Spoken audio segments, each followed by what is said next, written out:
সকলকে জয় যিশু। মহান ঈশ্বরকে ধন্যবাদ জানাই আজকে সুন্দর দিনের জন্য। আশা করি ঈশ্বরের শান্তিতে আপনারা সবাই ভালো আছেন। আমরা অনেক সময় ভাবি আমাদের জীবনে কষ্ট কেন আসে, কেন ভালো চলতে চলতে হঠাৎ চারপাশ থেকে পরীক্ষা, শত্রুতা বা সমস্যা ঘিরে ধরে।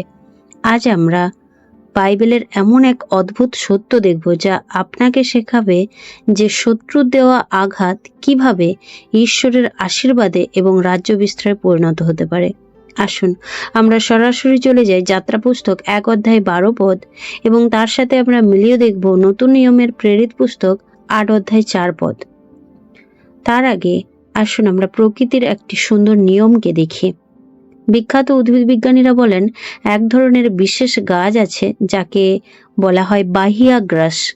এই গাছকে আপনি যতই মারাবেন, যতই এর উপর দিয়ে গাড়ি চালিয়ে যাবেন বা একে কাটার চেষ্টা করবেন, এর শিকড় মাটির নিচে তত বেশি শক্ত হয় এবং এটি আরো ঘন হয়ে চারপাশে ছড়িয়ে পড়ে। একে যত বেশি চাপ দেওয়া হয়, এর বৃদ্ধির গতি ততই বেড়ে যায়। প্রিয় ভাই ও বোনেরা, ঈশ্বরের সন্তানদের জীবনটা কিন্তু ঠিক এই ঘাসটির মতো। ফরৌন রাজা তাদের পিষে ফেলতে চেয়েছিল, কিন্তু ঈশ্বরের স্পর্শে তারা আরো বেশি সতেজ হয়ে উঠেছিল। শয়তান যখনই ঈশ্বরের সন্তানদের পিষে ফেলতে চায়, তারা শেষ হয়ে যায় না, বরং আরো বেশি শক্তিশালী হয়ে ওঠে। তাই আজকে আমাদের এই বিশ্বাস এবং বাণী চ্যানেলটি আপনি সাবস্ক্রাইব করে পাশে থাকা বেল আইকনটি প্রেস করে রাখুন এবং আমাদের প্রচার যদি আপনাদের ভালো লেগে থাকে তাহলে এটা আপনার বন্ধু বান্ধব প্রিয়জনের মধ্যে ছড়িয়ে দিন এবং সুন্দর একটি কমেন্ট বক্সে রেখে যান। আসুন আমরা যাত্রা পুস্তক 1 অধ্যায় 12 পদ দেখি। ঈশ্বরের বাক্য এরূপ লেখা আছে, Praise the Lord. Welcome to our channel, Spiritual Awakening in the Light of Truth. কিন্তু তাদের উপর যতই অত্যাচার করা হলো, ততই তারা সংখ্যায় বেড়ে গিয়ে দেশের সব দিকে ছড়িয়ে পড়ল। এই একটি পদের মধ্যে 3টি গভীর আত্মিক সত্য লুকিয়ে আছে। প্রথমত, মানুষের পরিকল্পনা বনাম ঈশ্বরের পরিকল্পনা। দ্বিতীয়ত, চাপের মুখে বৃদ্ধি। এবং তৃতীয়ত, শত্রুর মনে ভয়। আমরা যদি দেখি এখানে মানুষের পরিকল্পনা এবং ঈশ্বরের পরিকল্পনা কেমনভাবে কার্যকর ছিল। মিশরীয়রা যারা ভেবেছিল দাসত্ব আর কঠিন পরিশ্রম দিয়ে ইসরায়েলীদের শেষ করে দেওয়া যাবে, কিন্তু মানুষের ক্ষমতা যেখানেই শেষ হয়, ঈশ্বরের অলৌকিক হাত সেখানে কার্য করতে শুরু করে। শত্রুর অত্যাচার ঈশ্বরের বৃদ্ধির জ্বালানি হয়ে উঠেছিল এবং চাপের মুখে তাদের বৃদ্ধি হয়েছিল। আমরা কি জানি যে হীরা বা ডায়মন্ড কিভাবে তৈরি হয়? প্রচণ্ড তাপ আর চাপের মধ্যে কয়লা যখন বছরের পর বছর থাকে, তখন তা মহামূল্যবান হীরায় পরিণত হয়। খ্রিস্টীয় জীবনেও পরীক্ষা এবং কষ্ট আমাদের ধ্বংস করতে আসে না, বরং আমাদের আত্মিক চরিত্রকে খাঁটি করতে আসে। এবং শত্রুর মনে ভয় সৃষ্টি করেছিল। পদ্রের শেষ অংশে লেখা আছে, এতে ইসরায়েলীদের দরুন মিশরীয়দের মনে খুব ভয় হলো।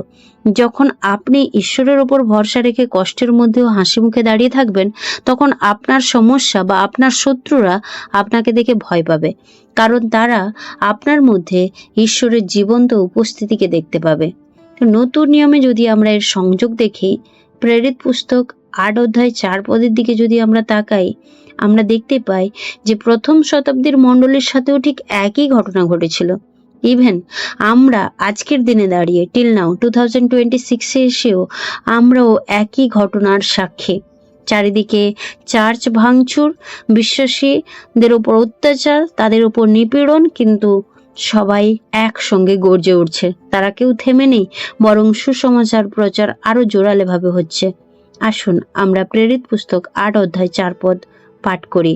বাক্য এরূপ বলছে, আর যারা ছিন্ন ভিন্ন হইয়া গিয়েছিল, তাহারা সুসমাচার প্রচার করিতে করিতে ভ্রমণ করিল। এর ঠিক আগের পদ অর্থাৎ প্রেরিত 8 অধ্যায় 3 পদে আমরা দেখতে পাই, সৌল, যিনি পরবর্তীকালে পৌল হয়েছিলেন, মণ্ডলীকে ধ্বংস করবার চেষ্টা করেছিলেন এবং বিশ্বাসীদের ঘরে ঘরে ঢুকে তাদের টেনে হিঁচড়ে কারাগারে বন্দী করে নিয়ে গেছিলেন। শয়তান ভেবেছিল যে জেরুজালেমে বিশ্বাসীদের ওপর এই চরম অত্যাচার ও তাড়না নামিয়ে এনে সে যিশুর নাম চিরতরে মুছে দেবে। কিন্তু ফলাফল কি হলো? ঈশ্বর শত্রুর চালকে উল্টে দিলেন। তাড়না যখন প্রচারের হাতিয়ার হয়ে ওঠে, শয়তান বিশ্বাসীদের উপর অত্যাচার করে তাদের জেরুজালেম থেকে তাড়িয়ে দিল, মানে ছিন্ন ভিন্ন করলো, কিন্তু বিশ্বাসীরা যেখানেই পালালেন সেখানেই তারা যিশু সুসমাচার প্রচার করতে শুরু করলেন।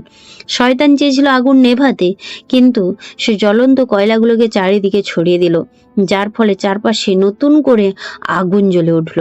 এবং অনেক সময় ঈশ্বর আমাদের জীবনে ঝড় আসতে দেন, যাতে আমরা এক জায়গায় স্থির না থেকে আমাদের আসল উদ্দেশ্য যেটা, সেই উদ্দেশ্যে এগিয়ে যাই।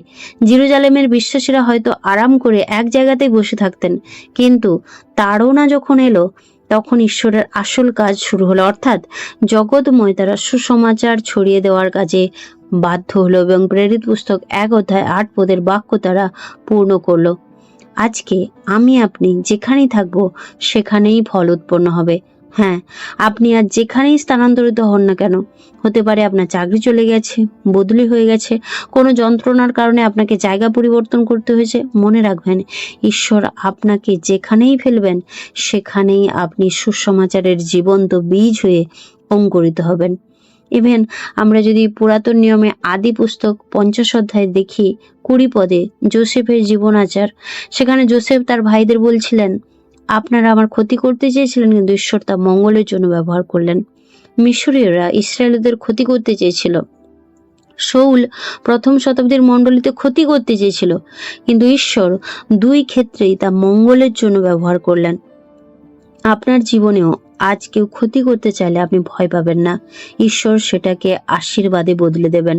আজকে এই যে স্থানে স্থানে চার্চ ভাঙচুর, বিশ্বাসীদের উপর অত্যাচার, মিথ্যা অ্যালিগেশন দিয়ে কাউকে জেলে পর্যন্ত আটকে রাখা হয়েছে, হয়তো এগুলো দেখে আমরা ভয়ে ভীত হতে পারি, কিন্তু না প্রিয়জন, আজকে ভয় পাওয়ার সময় নয়, বরং আজকে প্রার্থনা করবার সময়, আজকে বাক্যে স্থির থাকবার সময় এবং ঈশ্বরের কাছে সেই প্রতিজ্ঞা চেয়ে নেওয়ার সময় যে প্রভু তুমি আদিতেও যেমন করেছো আজকেও তুমি তেমনি করতে পারো, তুমি অভিশাপকে আশীর্বাদে বদল করেছো, আজকেও তুমি এই সমস্ত কিছু যে ভয়াবহ পরিস্থিতি, সেই পরিস্থিতিকেও তুমি আশীর্বাদে বদলে দিতে পারো। রোমিও 8:28 বাক্য বলছে, আমরা জানি যারা ঈশ্বরকে প্রেম করে ঈশ্বর তাদের মঙ্গলের জন্য সমস্ত বিষয়ে একসাথে কাজ করেন। অর্থাৎ সমস্ত বিষয়ের মধ্যে কিন্তু কষ্ট, দুঃখ, তাড়না এবং ছিন্ন ভিন্ন হওয়াও সামিল। ঈশ্বর আপনার জীবনের ভাঙা টুকরোগুলোকে জুড়ে এক সুন্দর ভবিষ্যৎ এবং তার গৌরব মহিমা প্রকাশ করতে পারেন। তাই আজকে আমরা এই শক্তিশালী বার্তা থেকে কি শিখলাম? আমাদের কর্মক্ষেত্র, আমাদের পরিবার, আমাদের ব্যক্তিগত জীবন আজও যদি সেই মিশরীয় চাপের মতো কোনো তাড়না আসে, কোনো বাধা আসে, আজও যদি কোনো বিষয় আমাকে আপনাকে কোনো কারণে ছিন্ন ভিন্ন বা একা হয়ে যেতে বাধ্য করে, তবুও আমরা হতাশ হব না। মনে রাখবো আমাকে কবর দেওয়া হয়নি, আমাকে বীজ হিসেবে রোপণ করা হয়েছে। মাটি যেমন বীজকে চেপে ধরে কিন্তু ধ্বংস করতে পারে না, বরং নতুন গাছের জন্ম দেয়। আমার আপনার উপরে যত চাপ আসবে, আমি আপনি যীশু খ্রিস্টতে তত বেশি আত্মিকভাবে বৃদ্ধি পেতে থাকবো এবং চারিদিকে ছড়িয়ে পড়তে থাকবো, যেমনভাবে প্রথম শতাব্দীর মণ্ডলীর প্রেরিত পুস্তক 8:4 দেখলাম যে তারা ছিন্ন ভিন্ন হয়ে যে জায়গাগুলোতে ছড়িয়ে পড়লো, সেই জায়গাতে প্রভু যীশুর সুসমাচার প্রচার করতে লাগলো। আজকে আমরা ঈশ্বরকে ধন্যবাদ জানাই আজকের এই বাক্যের জন্য। যারা ভিডিও দেখছেন তাদের জীবনে যদি কোনো কষ্ট, চাপ বা তাড়না থাকে, তবে ঈশ্বর আপনাদের প্রত্যেককে অলৌকিক শক্তি দান করুন। শত্রুর আনা প্রত্যেকটি আঘাতকে ঈশ্বর যেন তার রাজ্য বিস্তারে এবং তাদের জীবনে আশীর্বাদের মাধ্যম হিসেবে যেন ব্যবহার করে। প্রভু তুমি সাহায্য করো। হ্যাঁ পিতা, আমাদের প্রত্যেকটি প্রার্থনা, প্রত্যেকটি বিষয় প্রভুর চরণে ধন্যবাদ পূর্বক দিয়ে দেওয়া উচিত, কারণ সর্বদা মনে রাখবো মানুষের কার্য যেখানে শেষ হয়, ঈশ্বরের কার্য সেখানে শুরু হয়। আর সেই বাহিয়া গাছের মতো যাকে যত বেশি মাড়ানো হয় তত বেশি সে আরো শিকড়ে গিয়ে আরো ঘন হয়ে চারপাশে ছড়িয়ে পড়ে। ঠিক আমরা যেন হতে পারি ঈশ্বরের কাছে প্রার্থনা করব এবং ঈশ্বরের বাক্য যেন আমাদের মধ্যে পূর্ণ হয়, সেই প্রার্থনা রাখবো ঈশ্বরের চরণে। ঈশ্বর আমাদের প্রত্যেককে আশীর্বাদ করুন।